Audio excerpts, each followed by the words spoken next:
Okay, today our viewer question is, which is healthier, cocoa or cacao? Okay.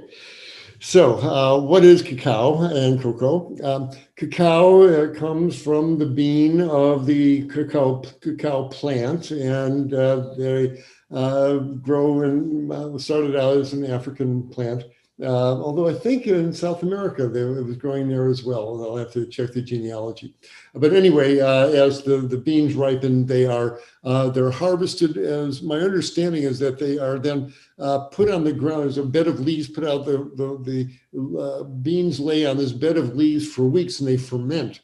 And they dry and ferment laying on the ground. All sorts of critters come by and eat them there. It's far from a sterile process, that's for sure. So if you need a reason to stop eating chocolate, watch some YouTube videos about how those beans are really processed. Might turn you off if you need to break that habit. But anyway, the beans are fermented. And then they are processed. They're processed into a powder. They're ground up and low temperature. I think water is used to extract the essence that's I think dried, and that is cacao. It's basically the ground up cocoa beans after they've been fermented, but not heated to high temperature.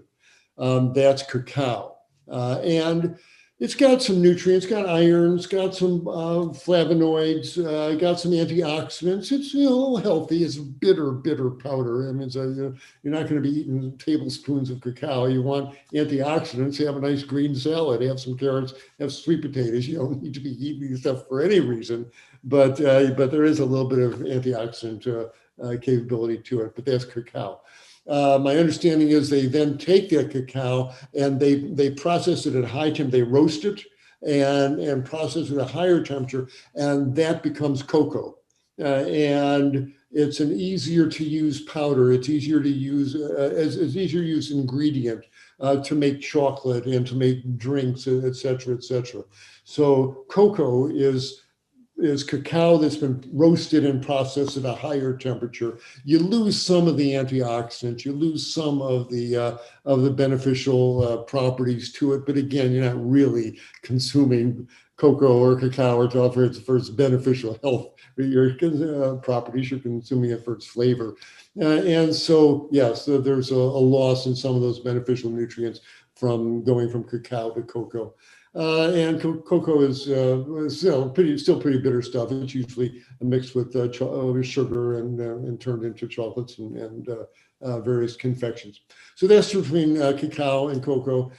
They're fine. There's a little ingredient, some cacao nibs into a dessert or whatever. There's a pleasant, crunchy, chocolatey flavor to it.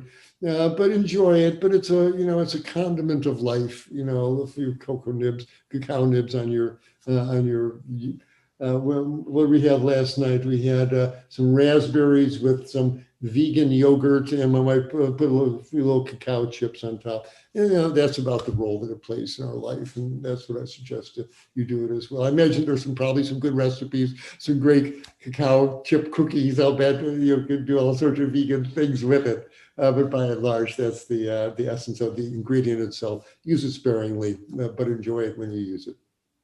Hi everyone, Dr. Michael Klaper here, announcing our new format for our Q&A with Dr. K. Annie Hagen will be asking me one question that's been sent in by our viewers. So if you want to see if your question is getting answered, do join us for our Q&A with Dr. K right here. Hope to see you then.